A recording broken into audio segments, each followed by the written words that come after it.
வணக்கம் அன்பு நண்பர்களே.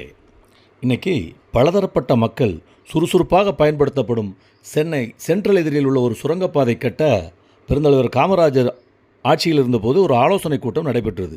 அதில் தமிழக அரசின் சார்பில் முதலமைச்சர் காமராஜர் அவர்களும் மத்திய அரசின் சார்பாக மத்திய ரயில்வே மந்திரியும் கலந்து கொண்டார்கள் மற்றும் பொறியாளர்கள் அதிகாரிகள் இவர்கள் எல்லோரும் கலந்து கொண்டார்கள். சுரங்கப்பாதை கட்டுவதற்கான செயல் திட்டங்களையும் அதனால் வரும் இடையூறுகளையும் பொறியாளர்கள் எடுத்து விளக்கினார்கள். மத்திய மந்திரி உடனே இதெல்லாம் சரிப்பட்டு வராது என்று உடனே பின்வாங்கினார். சட்டென்று கோபப்பட்ட காமராஜர், இதை சொல்கிறதற்காக நீங்கள் அங்கேருந்து வந்தீங்க, டெல்லியிலேருந்து இதை சொல்கிறதுக்கு நீங்கள் தேவையில்லை, அதை அங்கேருந்தே சொல்லியிருக்கலாம், வரைவு திட்டத்தை போட்டுட்டு கோட்டைக்கு எடுத்துகிட்டு வாங்க, இதை நாங்களே பார்த்துக்கிறோம் என்று கோபமாக மத்திய மந்திரியை சொல்லிவிட்டு வேகமாக விருட்டென்று எழும்பி கோட்டைக்கு சென்றார். அவர் திட்டமிட்டபடி அந்த பாலத்தையும் கட்டி முடித்தார். இன்று அதைத்தான் நாம் எல்லோரும் புழங்கி வருகிறோம். எவ்வளோ பெரிய துணிவு பாருங்கள் பெருந்தலைவர் காமராஜருக்கு.